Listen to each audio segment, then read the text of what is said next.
nombre es Jenny, para los que no me conozcáis, y tengo el placer de ser la conductora de la sesión de hoy. Bueno, primero de todo, daros la calurosa bienvenida de parte de la comisión y agradecer vuestra presencia en el día de hoy. Vamos a tener una charla muy interesante después a cargo de Amin Egea. Pero bueno, antes de empezar, pues quería recordaros a todos que esta escuela está enfocada en la figura de Abdul Baha, ya que estamos en el centenario de su ascensión, y por lo tanto el tema está muy relacionado y se titula Las charlas de Abdul Baha en Occidente, una guía para nuestras conversaciones. Bueno, antes de todo vamos a empezar con un par de oraciones, una oración cantada por Leire y otra recitada por Hediye. Y para terminar vamos a tener un detalle muy interesante que ha sido una cita escogida por el charlista de hoy, Amin, en relación a la charla, y que ha sido ilustrada por Alexis y recitada por Óscar. Entonces va a ser un vídeo cortito que espero que nos inspire a todos para más tarde.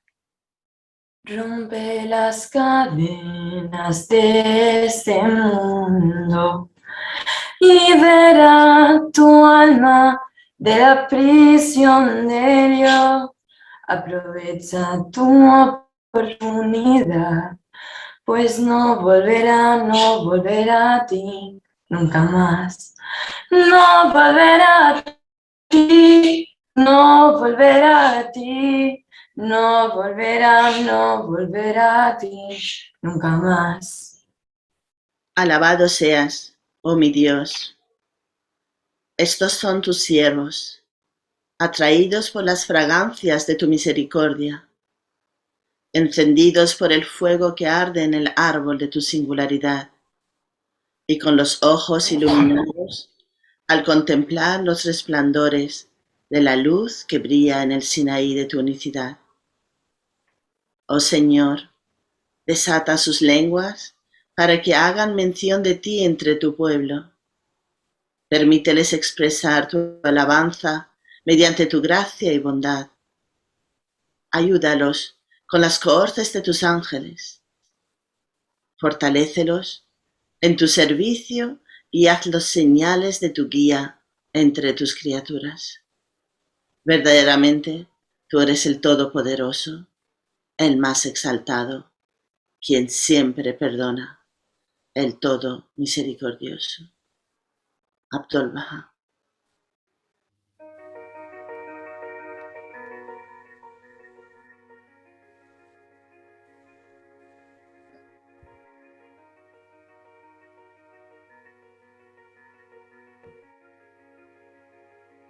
Que los amigos lleguen a ser como médicos que con la eficaz medicina de las enseñanzas celestiales curen las antiguas enfermedades que afligen el cuerpo de este mundo. Hagan ver a los ciegos, oír a los sordos, resucitar a los muertos. Que despierten a aquellos que están profundamente dormidos.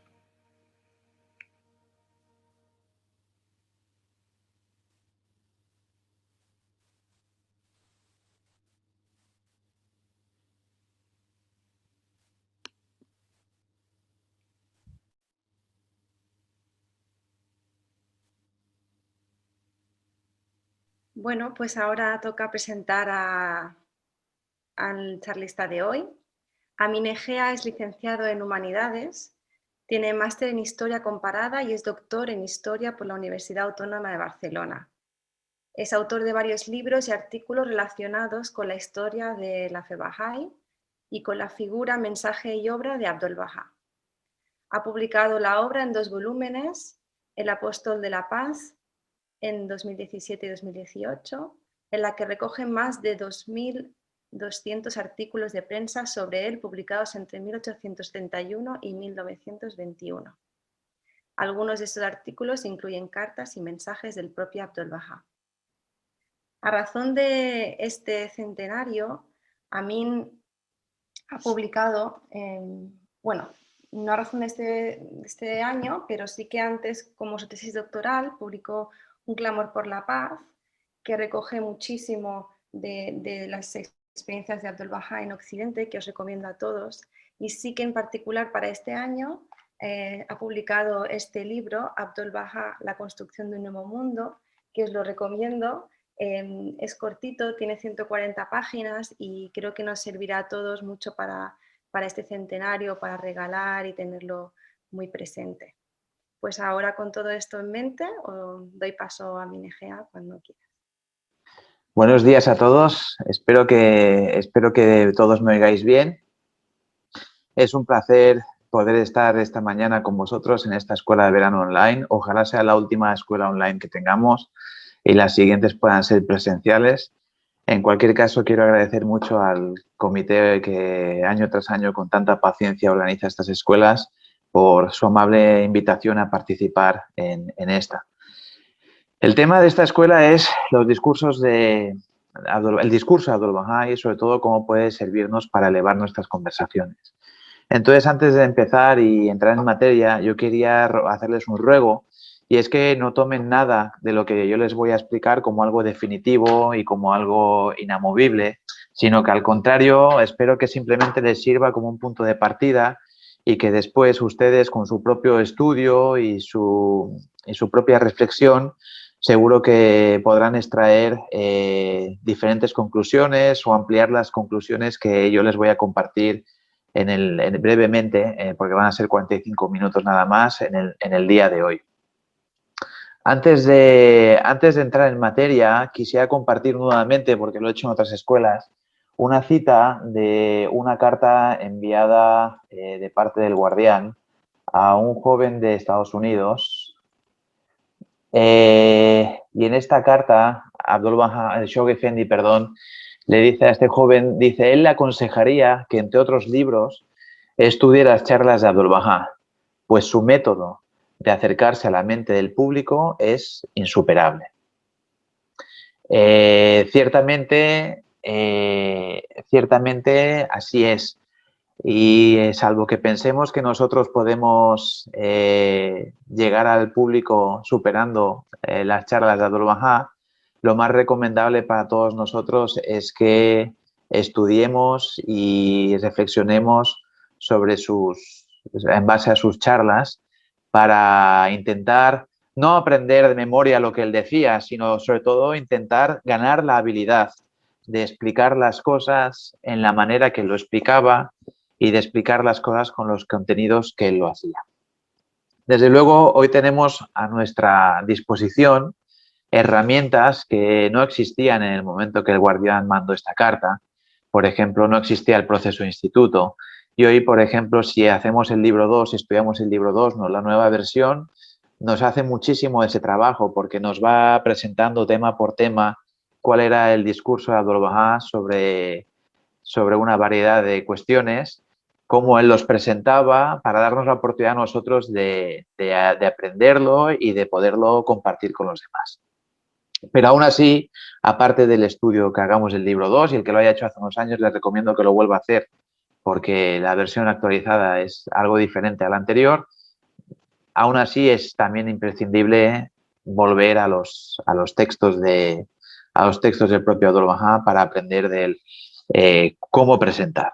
Los contenidos, yo no voy a entrar mucho en los contenidos, es decir, no voy a entrar en qué presentó, aunque voy a dar algunos ejemplos, sino más sobre todo algunos rasgos fundamentales de cómo lo hacía, por si nos podían servir. Esto que quede claro. Los contenidos pues pueden acudir al libro 2, como les decía, o si tienen más paciencia, pueden acudir a este libro que ha mencionado Jenny, Un clamor por la paz, que es precisamente comparar el discurso que ofrecía Abdul Baha en sus charlas en Occidente con los discursos predominantes en aquella época, ¿no? Pero bueno, en otras escuelas he tenido la oportunidad de hablar de los contenidos y esta vez solamente me voy a ceñir a cómo él explicaba las cosas. Entonces, compartido con ustedes este texto, voy a ponerme manos a la obra. Entonces, de todas las charlas de Abdul Baha, yo he elegido una, la charla en la Iglesia de la Divina Paternidad que ofreció Abdul Baha el 19 de mayo de 1912 en Nueva York. como ejemplo de algunas cosas que yo les voy a compartir. Más que nada porque es una charla que reúne prácticamente todos los rasgos que yo he podido ver, seguro que habrá muchos más, que yo he podido ver comunes en las charlas de Abdul Bahá. Así que cada vez que yo les ponga una cita de una charla de Abdul Bahá, siempre será esta cita, de la charla de 19 de mayo de 1912 en la Iglesia de la Paternidad de Nueva York, que ustedes la pueden encontrar en Promulgación de la Paz Universal. Entonces, un primer rasgo que nosotros podemos ver en las conferencias de Bahá'u'lláh, en los mensajes de Abdul Bahá, es que él no se ceñía a leer la realidad desde un punto de vista estrictamente material, sino que también tenía en cuenta, y sobre todo tenía en cuenta, la dimensión espiritual y la dimensión moral. Fíjense, por ejemplo, si hoy ponemos las noticias y atendemos a las informaciones que recibimos sobre acontecimientos en el mundo, desgracias, guerras, episodios de todo tipo, siempre se nos presentan como las causas primeras de esos acontecimientos cuestiones de orden material. Pues, por ejemplo, hay una crisis económica o una empresa entra en ruina, pues se nos dice que el motivo ha sido que algunos responsables políticos no han gestionado bien algo. O si hay una guerra, pues se nos dice que el motivo son los intereses territoriales de un determinado país, o intereses geoestratégicos, o intereses, no sé, económicos, lo que sea. Pero siempre cuando se nos da esta lectura de la realidad, se queda fuera la dimensión espiritual y la dimensión moral. Detrás de cualquier acontecimiento humano hay detrás causas espirituales y causas morales. Detrás de la corrupción, pues hay una falta de honradez, hay una falta de veracidad, hay una falta de integridad, hay una falta de espíritu de servicio. Detrás de problemas con el nacionalismo, problemas políticos derivados del nacionalismo, pues hay una visión del ser humano que no tiene en cuenta que todos somos iguales o que no tiene en cuenta que nuestra identidad va mucho más allá de nuestro lugar de nacimiento o dónde hemos nacido, ¿no? Entonces, una cosa que hacía Abdul Bahá en sus discursos era precisamente invitar a sus audiencias a ver las cosas desde otra perspectiva y no ver únicamente causas materiales en todos los acontecimientos humanos, sino sobre todo ver cuáles son las causas morales y las causas espirituales últimas que generan todo, ¿no? Ejemplos sobre esto hay muchísimos. Él, por ejemplo, precisamente al hablar de las guerras, pues él nunca jamás dijo, bueno, esta guerra entre tal país y tal país se debe a que no se ha cumplido tal tratado en el año no sé cuántos, o esta guerra entre ambas potencias se debe a sus intereses coloniales. Nunca dijo algo así. Él siempre decía que, por ejemplo, la guerra es la consecuencia de visiones del ser humano que no reconocen su unicidad, que el problema es que no vemos a toda la raza humana como una, a toda la especie humana como una sola especie, y que partiendo de ahí, pues todo lo demás sucede. Sucede las guerras, suceden los discursos de odio, etcétera, etcétera. En esa charla que yo les mencionaba, la Iglesia de la Paternidad, por ejemplo, cuando Abdul Bahá habla del odio entre las religiones, no entra a hablar en primer lugar de si es justificado que los protestantes reclamen a los católicos esto o lo otro, que los católicos reclamen a los ortodoxos esto o aquello, o si es justo que los musulmanes coinciden en un territorio suyo. Porque no, él simplemente dice, la unidad de la humanidad debe ser reconocida y establecida. Todos los hombres son siervos de Dios. Él los ha creado a todos. Él es el proveedor y preservador. Él ama a todos. Por cuanto Él es justo y bondadoso, ¿por qué nosotros debemos ser injustos los unos con los otros? ¿No? Entonces, aquí no está hablando de razones políticas, de razones materiales, sino que está hablando de que debemos ser justos los unos con los otros, debemos ser bondadosos, y debemos, sobre todo, así es como empieza ese párrafo, debemos reconocer la unidad de la humanidad. La unidad de la humanidad, dice Abdul Bahá, debe ser reconocida y establecida. Eso implica reconocer que todos somos iguales, aunque hablemos diferentes lenguas, todos somos iguales, aunque tengamos diferentes colores de piel, todos somos iguales, aunque nuestro género sea distinto, todos somos iguales, aunque pertenezcamos a clases sociales diferentes, todos somos iguales, aunque nuestro nivel educativo sea diferente, etcétera, etcétera. Entonces él va a la razón primera. La razón primera de los problemas es que no hemos reconocido la unidad de la humanidad y no ha sido establecido, ¿no? Más allá de cuestiones de orden material. Otro punto que conviene resaltar en sus discursos es que él nunca comenta episodios contemporáneos, ni comportamientos de personas en particular, ni cuestiones políticas. Si acudimos a sus charlas, veremos que jamás él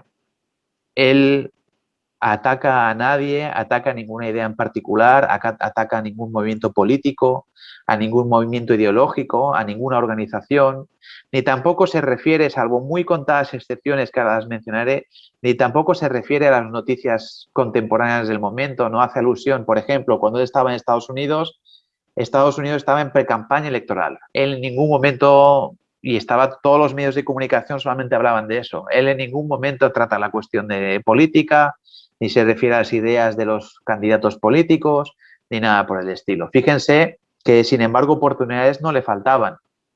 Él tenía ante sí constantemente legisladores, miembros del Parlamento que proponían leyes racistas. A él no le hubiera costado nada mencionarlo en sus discursos y criticarlos y sancionar semejantes propuestas. O, por ejemplo, alrededor suyo, cuando él visitaba Estados Unidos, había constantes episodios de violencia hacia los miembros de la raza negra. O las personas con las que él entró en contacto eran, la mayoría de ellas, extremadamente racistas y consideran ciertamente que personas de otras razas son inferiores y, por tanto, deben tener derechos diferentes a los miembros de la raza blanca. Y sin embargo, Abdul Bahá, nunca les atacó, nunca les sancionó, nunca les condenó. Al contrario, siempre adoptó una postura más bien pedagógica, pero lo interesante es que él nunca mencionó ninguno de esos acontecimientos. Y en eso hay una gran sabiduría.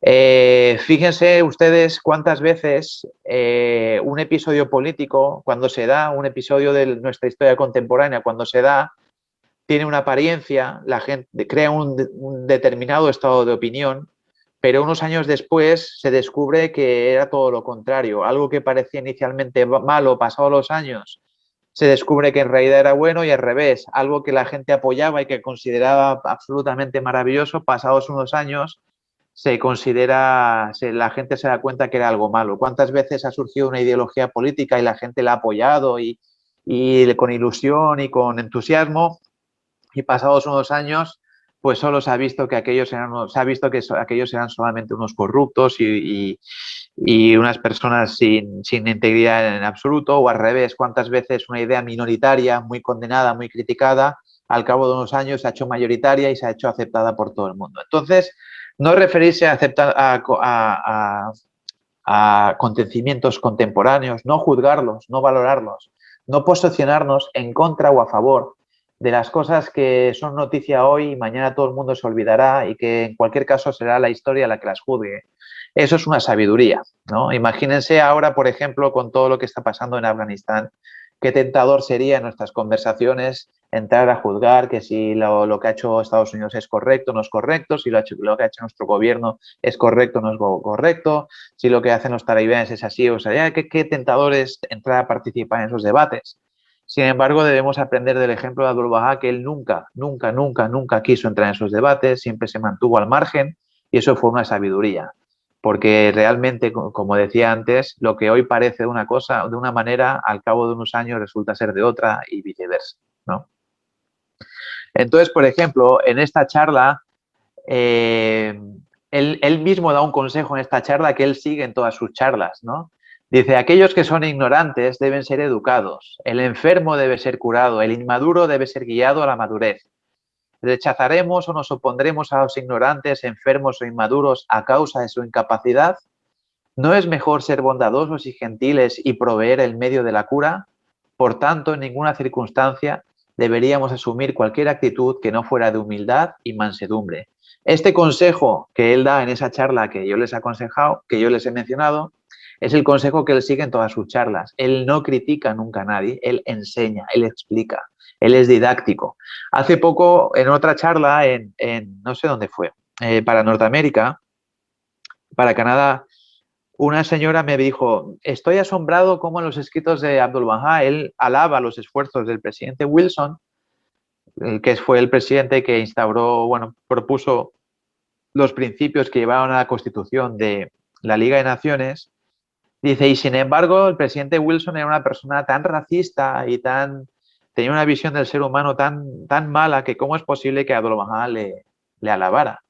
Pero es que en realidad esa era la actitud de Abdu'l-Bahá, no ver los defectos de la gente, alabar lo bueno que hacían y en cualquier caso, si había defectos o si había algo que estaba mal, enseñar cariñosamente y didácticamente después de hablar de eso, pero nunca criticando y nunca empequeñeciendo y nunca erosionando al otro.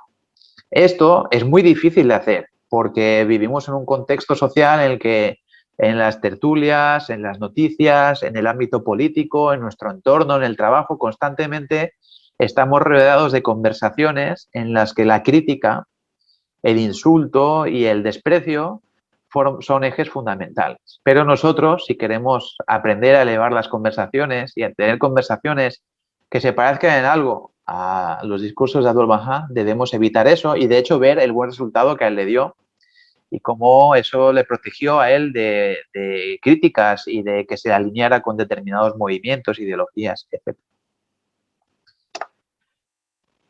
Como decía antes, otro rasgo fundamental de sus discursos y de sus epístolas también es que él usaba un lenguaje didáctico, sin pretensiones y empleando imágenes y analogías para escribir realidades espirituales. Entonces son tres cosas diferentes, pero que en realidad forman parte de un mismo grupo y es eso, la manera en la que él explicaba las cosas. Abdu'l-Bahá era una persona tremendamente erudita. Sabemos por sus escritos que él tenía grandísimo conocimiento de muchos aspectos de la realidad humana. Hay muchísimas anécdotas al respecto. Hay un periodista estadounidense, por ejemplo, le encontró en el lago Tiberíades y conversó con él, tuvo varias reuniones con él. Y en su artículo, Abdu'l-Bahá menciona, dice, este hombre es increíble, ha estado toda su vida en prisión, pero uno puede hablar con él de Schopenhauer, de Kant, de la filosofía griega, uno puede hablar con él de cualquier cosa.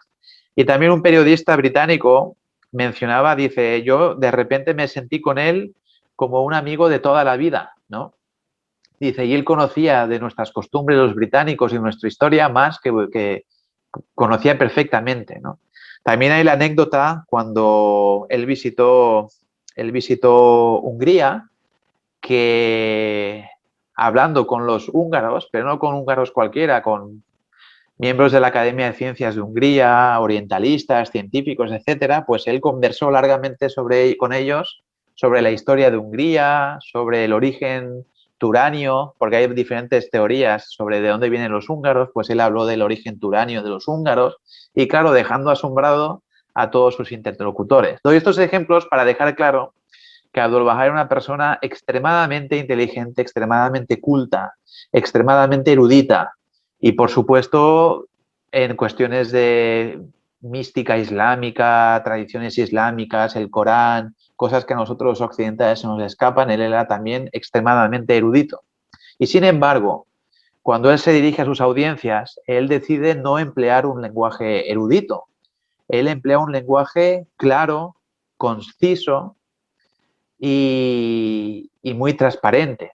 Cuando él habla a sus audiencias, su prioridad no es dejar claro ante sus audiencias lo mucho que él sabe o impresionarles con sus conocimientos o que ellos salgan de la reunión diciendo, wow, no he entendido nada de lo que ha dicho, pero seguro que sabe mucho, ¿no?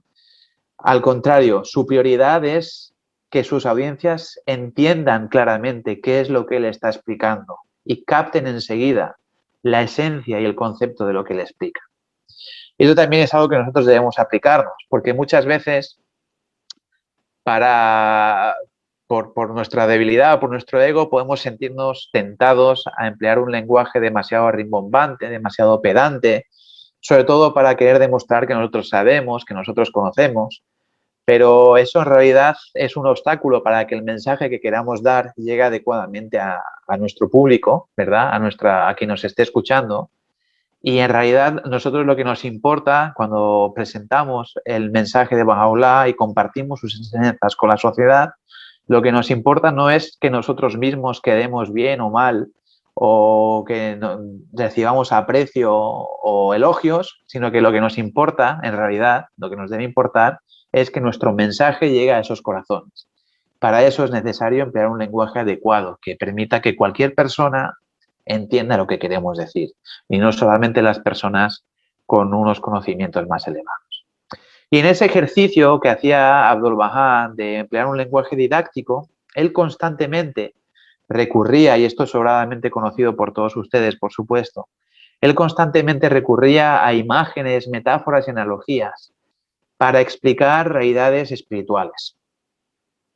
Las realidades espirituales son un tipo de realidad que es muy complejo de entender de una forma racional. Y entonces es necesario tener la habilidad de poder dar ejemplos, analogías que permitan ilustrar lo que nosotros queremos decir. Nosotros conocemos sobradamente ejemplos que daba Abdu'l-Bahá, por ejemplo, la analogía con el ave de dos alas, ¿no? Que deben estar en el equilibrio para que ese ave pueda volar. Esa analogía la utilizó muchas veces para hablar de la igualdad entre el hombre y la mujer, pero también para hablar de la necesidad de que haya un equilibrio entre lo material y lo espiritual, también para hablar de la necesidad de que haya armonía entre la ciencia y la religión. ¿Cuántas veces, cuando hemos tenido la oportunidad de compartir el ejemplo de las dos aves, de las dos alas del ave para hablar de la igualdad entre el hombre y la mujer, cuántas veces hemos visto en la gente con la que hemos compartido esa metáfora empleada de Abdu'l-Bahá, hemos visto una gran reacción y dicen, ¡ay, qué bonito!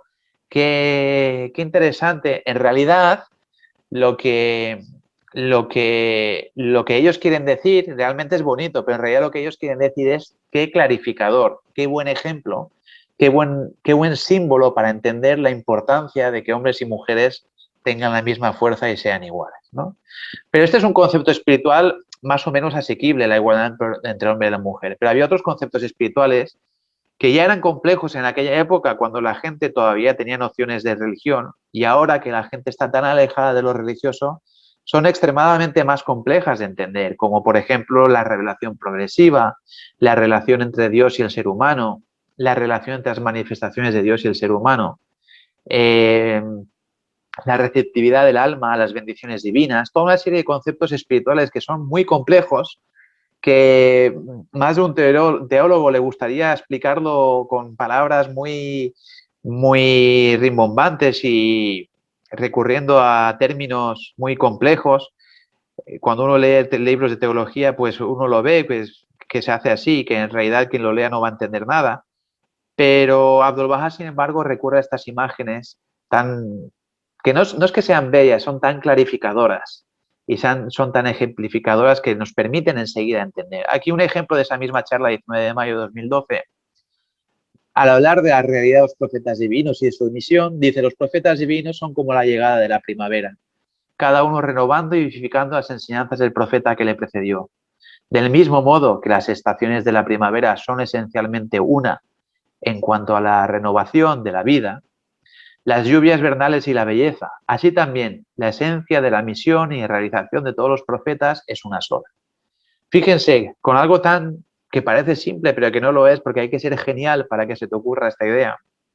Comparando los enviados de Dios con la primavera, que vuelve cada año, con las mismas cualidades, con los mismos efectos, sin embargo, la primavera de este año es diferente a la primavera del año anterior, ¿sí? Son realidades diferentes, pero al mismo tiempo son la misma cosa.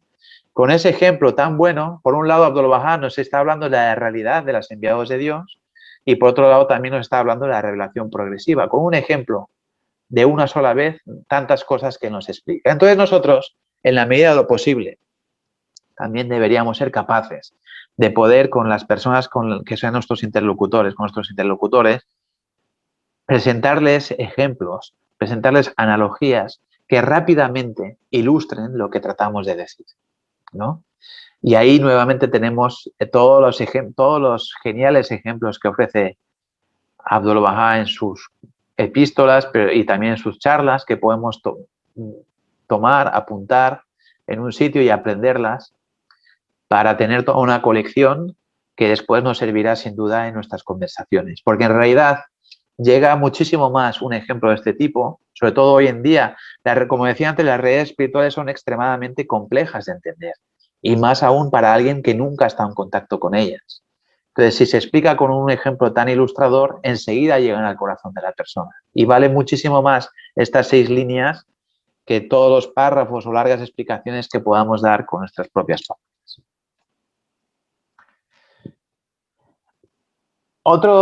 Otra característica es que Abdu'l-Bahá, cuando explica algo, explica en positivo. Es decir, él no viene a sustituir una idea por otra, sino que él directamente presenta una idea nueva que tiene tal peso y tiene tal valor que ya no es necesario discutir la anterior.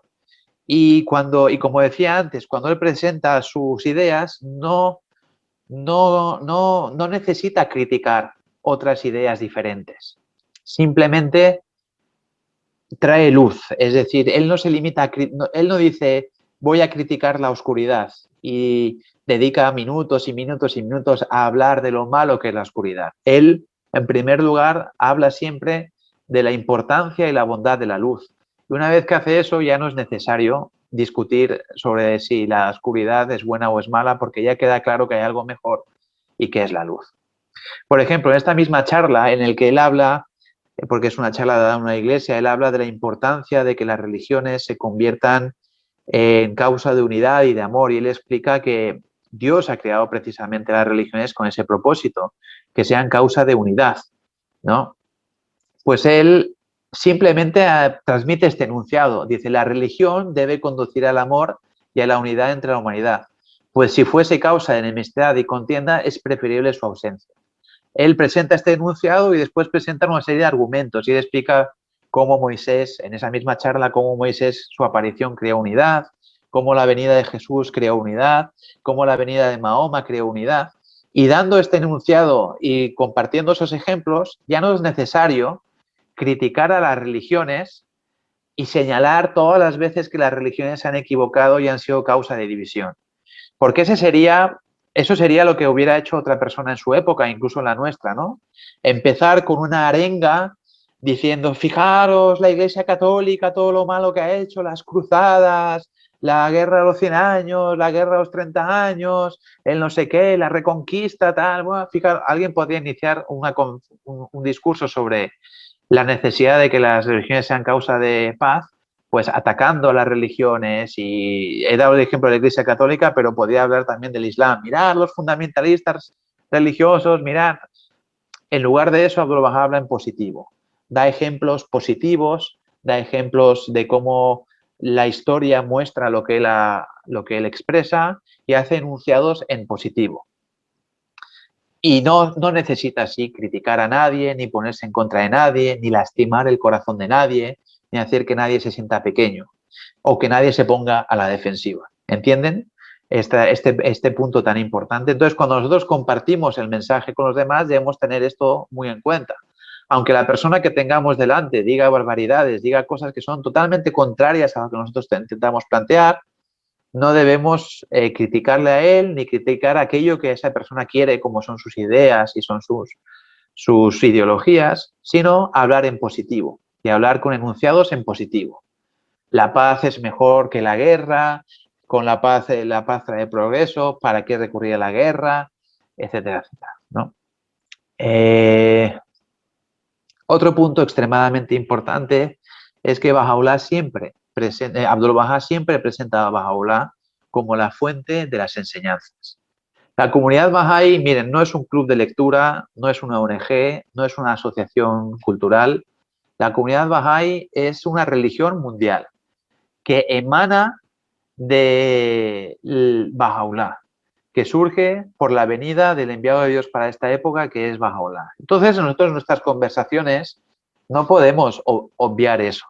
No podemos, por supuesto, ni mucho menos, caer en la tentación de dejar que nuestro interlocutor piense que esas ideas que estamos compartiendo son nuestras. No son nuestras, no nos las hemos inventado nosotros.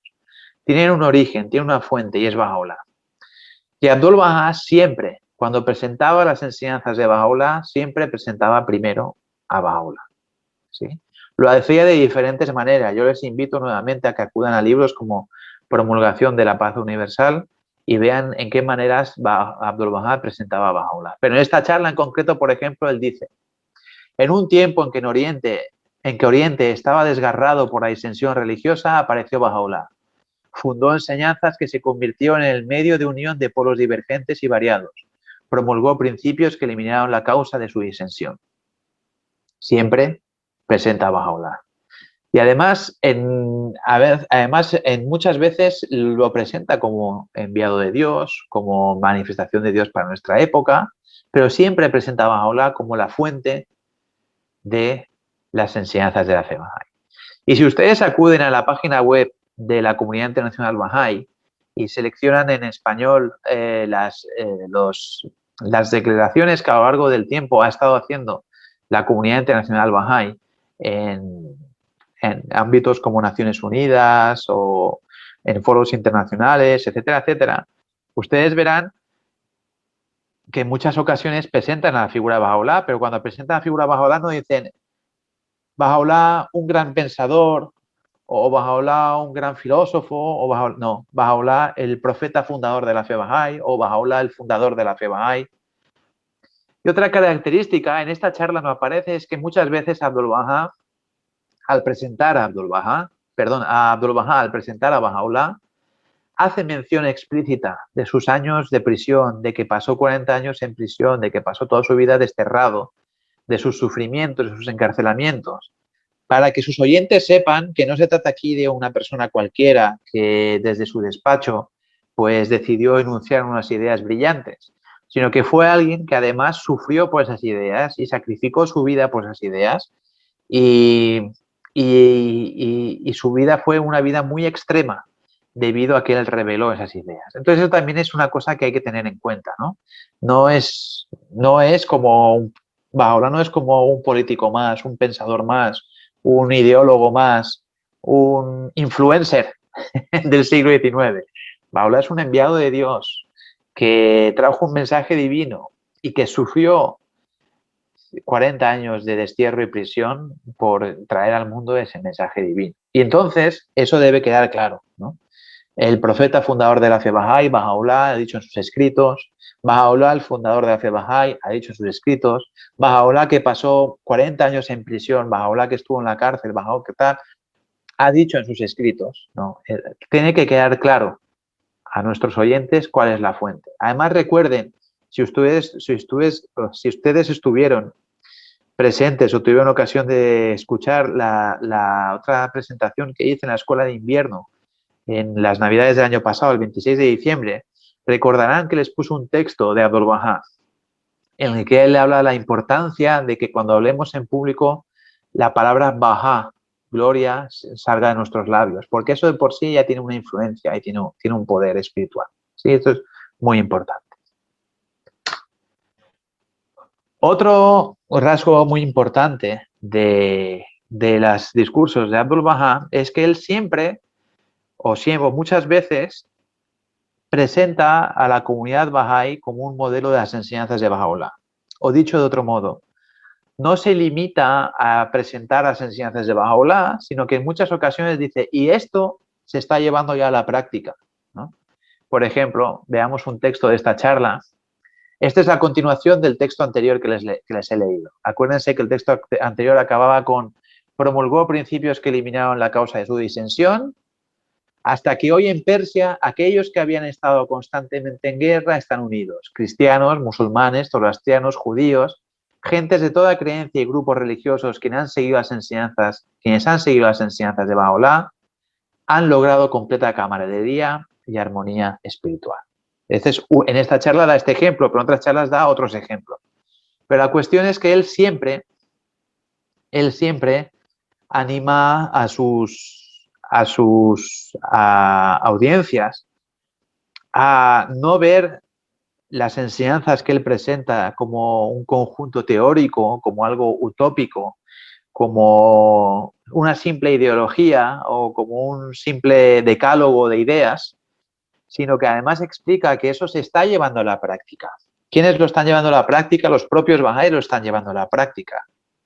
Y les presenta como un modelo de éxito de cómo esas enseñanzas se pueden llevar a la práctica y cuando se llevan a la práctica producen una transformación, producen un cambio.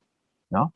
En este caso, él explica cómo en Persia, donde existía la segregación por motivos religiosos, donde era un tabú que personas de diferentes religiones se casaran o tuvieran negocios juntos, donde los musulmanes consideraban que cristianos, zoroastrianos, no sé qué, judíos, eran impuros y no se les podía tocar, no se les podía comprar alimentos, no se podía tener trato alguno con ellos. Pese a eso, en el seno de la comunidad Bahá'í, personas de origen zoroastriano, de origen judío, de origen musulmán, de origen cristiano, están unidos, trabajan juntos. En aquella época pues habrían escuelas, habrían hospitales, había matrimonios entre personas de diferentes orígenes religiosos, montaban negocios juntos, tenían un trato totalmente libre y abierto entre ellos como influencia de las enseñanzas de Baha'u'lláh. Eso, a los ojos de sus contemporáneos persas, eso era increíble de ver. Y de la misma manera, en Estados Unidos, gracias al efecto de las enseñanzas de Baha'u'lláh, en aquella misma época de los viajes de Abdul Bahá, mientras en todo el país existía la segregación racial y existía el odio hacia los negros se manifestaba de diferentes formas en las legislaciones, en las normas sociales, en las regulaciones, etcétera, y en los reglamentos. En el seno de la comunidad Bahá'í norteamericana, pues nacía una comunidad racialmente integrada, donde negros y blancos se reunían juntos, también tenían matrimonios interraciales, trabajaban juntos en el servicio a los demás, etcétera, etcétera. Algo que era totalmente inaudito y que tardó mucho en normalizarse en el país, pero dentro de la comunidad Bahá'í ya era normal. Y eso es un ejemplo vivo, es un ejemplo palpable, un ejemplo, una muestra empírica de que las enseñanzas de Baha'u'lláh, cuando se llevan a la práctica, tienen una influencia y una influencia muy beneficiosa. Entonces nosotros, cuando presentamos a los demás las enseñanzas bahá'ís, tenemos que tener también eso claro y que no piensen que la nuestra es una ideología más de las muchas que hay en el mundo, una utopía más o una forma de pensar que apenas sale de nuestro fuero individual, ¿no? Que apenas tiene influencia más allá de nuestro fuero individual y nuestro pensamiento, sino que tenemos que permitir que la persona que nos escucha pueda ver que eso se está llevando a la práctica y que eso está teniendo unos frutos muy importantes. Por ejemplo, si hablamos de la necesidad de la educación espiritual y que no es suficiente con que los niños y los jóvenes se eduquen académicamente y aprendan matemáticas, aprendan ciencias, aprendan lengua, sino que también deben aprender a tener un comportamiento espiritual y se les debe capacitar moralmente. No nos debemos quedar ahí, debemos explicar que desde hace muchísimos años, desde los inicios de la fe, la comunidad Bahá'í viene haciendo muchísimos esfuerzos en ese sentido y que de hecho ahora en todo el mundo hay un mismo programa que se aplica de forma universal en miles de clases de niños y de adolescentes y de jóvenes en todas partes del mundo, ¿no? Y que además esa educación espiritual continúa en la vida adulta, no nos quedamos en que una vez que uno deja de ser niño o adolescente o joven ya deja de aprender, sino que incluso en la vida adulta continuamos estudiando y capacitándonos en eso y que eso está teniendo resultados de muchas maneras. Fíjense precisamente los vídeos que a raíz del bicentenario del nacimiento del Bab y el bicentenario del nacimiento de Baha'u'lláh, y también los vídeos que anteriormente, dando una amplia bienvenida, que salían diferentes agrupaciones de todo el mundo. El Centro Mundial Bahá'í, la Casa Universal de Justicia, nos está mostrando precisamente eso, ¿no? El efecto que las enseñanzas Bahá'í están teniendo en innumerables personas a lo largo del mundo, ¿no? Y eso hay que mencionarlo y eso hay que decirlo. Y por suerte, además, ahora tenemos medios audiovisuales para enseñárselo a la gente, para que la gente lo vea. Porque si no, pues nos tomarán como uno más, como gente, la Asociación de Amigos del Arte o no sé qué, no sé cuántas, que tienen ideas nobles, pero que no siempre se llevan a la práctica o no tienen un efecto universal. En definitiva, como hacía Abdul Bahá, tenemos que dar ejemplos para que las personas que nos escuchen vean que las enseñanzas de Baha'u'lláh tienen un efecto y que ese efecto además es universal, llega a todas partes, a todo el mundo. Y que por lo tanto su potencial para transformar el mundo y ayudarle a progresar está comprobado empíricamente. solamente hace falta que eso se extienda a todas partes. Otra cuestión, voy a quitar ya el compartir pantalla este. Ya, ¿me ven bien ahora? Otra cuestión que cabría mencionar antes de ir acabando es que resulta sorprendente el modo en que Abdu'l-Bahá tenía tomado el pulso a su presente, ¿no? A la realidad de su momento, en el sentido de que él estaba al corriente de la actualidad y él estaba al corriente perfectamente de las ideas y de las corrientes intelectuales y las ideologías de su época, totalmente al corriente. Él conocía perfectamente de qué pie cojeaba cada uno, por así decirlo, cuando iba a dar conferencias para organizaciones, para entidades, etcétera, etcétera. Y eso tenemos que nosotros también intentar tenerlo, ¿no? Debemos intentar estar al corriente de lo que pasa en el mundo. Debemos intentar estar al corriente de las necesidades de la humanidad, de los acontecimientos, también de las razones materiales. Antes empecé hablando de lo importante que es tener una claridad de cuáles son las causas espirituales y morales de los problemas que atenazan al mundo. Pero también tenemos que tener una visión clara de cuáles son las causas segundas, las causas materiales o las consecuencias de los problemas morales y espirituales que sufre la humanidad, ¿no? Entonces, en ese sentido, tenemos que estar al corriente de la actualidad, tenemos que estar al corriente de las propuestas que otros hacen para el mejoramiento del mundo, para estar atento de cuando esas propuestas coinciden con las aspiraciones de la comunidad Bahá'í o cuando esas propuestas divergen de las aspiraciones de la comunidad Bahá'í, y saber en cada caso explicar y comentar y reforzar el mensaje ahí donde sea necesario, ¿no? Entonces, eso también exige a nosotros que, además de permanentemente estudiar los escritos sagrados, reflexionar sobre ellos, también de vez en cuando nos demos un espacio para atender a las necesidades del mundo, reflexionar sobre qué está pasando en el mundo, atender a la actualidad y reflexionar nosotros mismos sobre cómo eso que hemos aprendido en nuestro estudio de los textos sagrados, cómo eso puede servir para mejorar la condición del mundo y esos problemas concretos. Como les decía al principio, amigos, estos son solo algunas ideas. Seguro que ustedes tienen otras que espero que puedan compartir ahora en el periodo de ruegos y preguntas. Y seguro que cuando hagan el libro 2 o cuando lo repitan o cuando se tomen un tiempo para la lectura de las conferencias de Abdu'l-Bahá o de sus epístolas, seguro que ustedes extraerán sus propias conclusiones.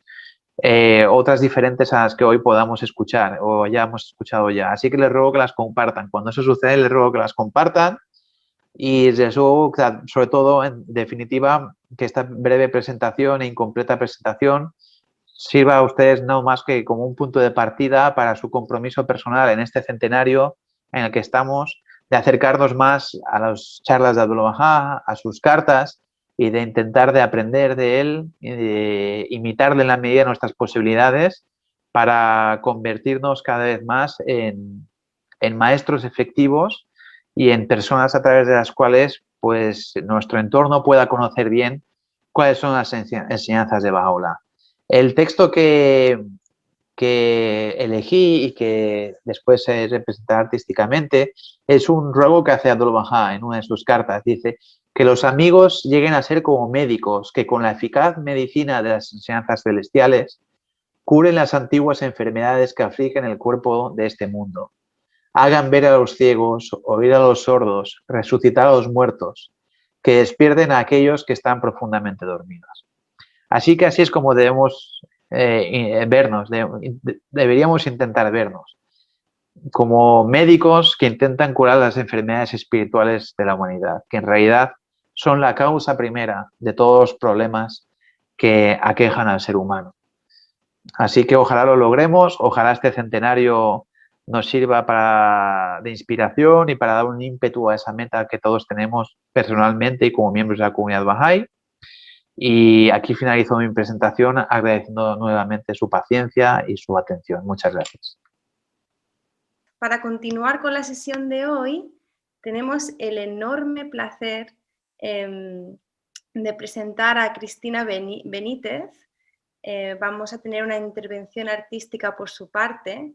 Ella es una bailaora de flamenco y coreógrafa, licenciada en danza con matrícula de honor, es premio extraordinario de danza, es reconocida a nivel nacional e internacional con varios premios, es bailarina solista en Iberia de Carlos Saura y, como ya he dicho, tiene gran renombre nacional e internacional. Más allá de sus logros personales y profesionales, es una artista que comparte su generosidad y su amor, sentimientos de paz, unidad y alegría a través de su arte, ¿no? Y de su energía bailando, y nos transmite esa espiritualidad a través de los movimientos que hace con mucha gracia y elegancia.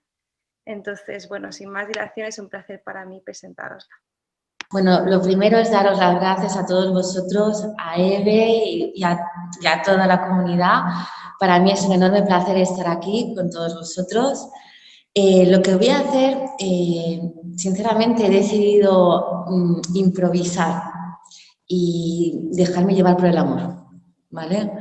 Solamente quiero sentir amor y transmitirlo, ¿vale? Os amo. Voy para allá, espero que os guste, ¿vale?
Muchas gracias a todos, a Amin, a todos aquellos que han trabajado para que esta escuela se pueda dar lugar.